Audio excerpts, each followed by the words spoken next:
Assalamualaikum warahmatullahi wabarakatuh. Baiklah, saya Tiari Jedianti, Pendidikan Ekonomi 2018C, akan memberikan materi mengenai sistem kekerabatan di Minangkabau, di mana materi ini terdapat 3 pokok pembahasan. Yang pertama yaitu sistem kekerabatan matrilineal di Minangkabau. Yang kedua, tata cara perkawinan di Minangkabau, dan yang ketiga yaitu sistem harta waris di Minangkabau.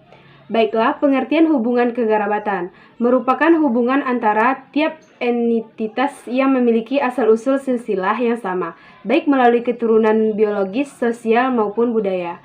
Yang kedua, prinsip mendasar untuk mengelompokkan tiap orang ke dalam kelompok sosial, peran, kategori, dan silsilah. Selanjutnya, kekerabatan adalah unit-unit sosial yang terdiri dari beberapa keluarga yang memiliki hubungan darah atau hubungan perkawinan. Anggota kekerabatan terdiri atas ayah, ibu, anak, menantu, cucu, kakak, adik, paman, bibi, kakek, dan nenek. Selanjutnya, macam-macam sistem kekerabatan. Yang pertama ada patrilineal, yang kedua ada matrilineal, dan yang ketiga ada bilateral atau parental. Matrilineal adalah suatu adat masyarakat yang mengatur alur keturunan berasal dari garis keturunan ibu. Matrilineal berasal dari dua kata bahasa Latin, yaitu mater yang berarti ibu dan linea yang berarti garis. Jadi matrilineal berarti mengikuti garis keturunan yang ditarik dari pihak ibu.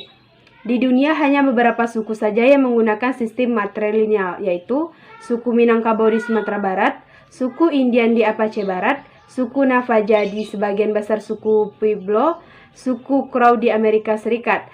Kemudian suku Khasi di Mahalaya India Timur Laut, suku Nahi di Provinsi Singtua dan Yunnan, beberapa suku kecil di Kepulauan Asia Pasifik.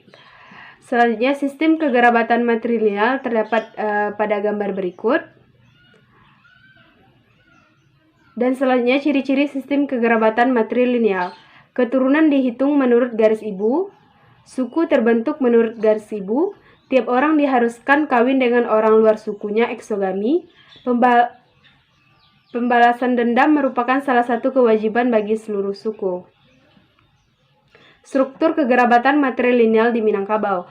Orang Minangkabau merujuk garis keturunannya dari ibu, yaitu matrilineal.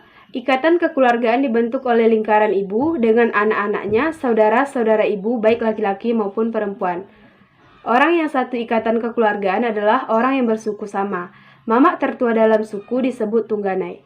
Kelebihan matrilineal Minangkabau.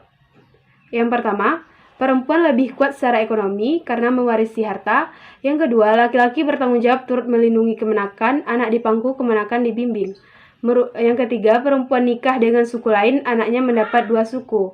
Yang keempat, kalau terjadi perceraian, anak dalam lindungan keluarga ibu. Selanjutnya, kelemahan dari matrilineal di Minangkabau.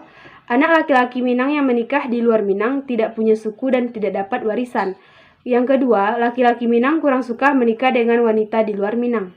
Istilah kekerabatan. Yang pertama yaitu samande, yang kedua sanenek, ketiga sejurai, keempat sagae, dan kelima saparui. Sumbang 12 perempuan Minang. Yang pertama sumbang duduk, yang kedua sumbang tagak, yang ketiga sumbang bajalan, keempat sumbang bakato, 5 sumbang mencaliak, 6 sumbang makan, ke-7 sumbang bapakayan, 10 sumbang karajo, 9 sumbang batanyo, 10 sumbang menjawe, 11 sumbang bagawa, 12 sumbang kurena. Yang poin kedua yaitu sistem perkawinan di Minangkabau.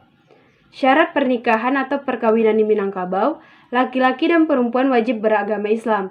Yang kedua, perkawinan atau pernikahan dengan menggunakan syariat Islam. Yang ketiga, tidak sadari, tidak sesuku kecuali tidak senagari. Tata cara dan tahap perkawinan. Yang pertama, marese.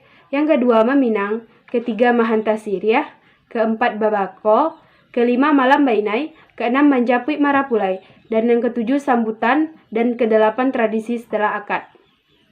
Baiklah, poin yang ketiga atau C, sistem waris di Minangkabau. Dasar penentuan sistem waris di Minangkabau adalah sistem kekerabatan. Ahli waris ditarik dari keturunan ibu baik laki-laki maupun perempuan. Harta pusaka terdiri dari pusako tinggi dan pusako rendah. Baiklah, sekian penjelasan mengenai materi sistem kekerabatan di Minangkabau. Salah dan janggal saya mohon maaf. Semoga materi yang saya sampaikan ini dapat memberikan manfaat bagi kita semua. Saya ucapkan terima kasih. Assalamualaikum warahmatullahi wabarakatuh.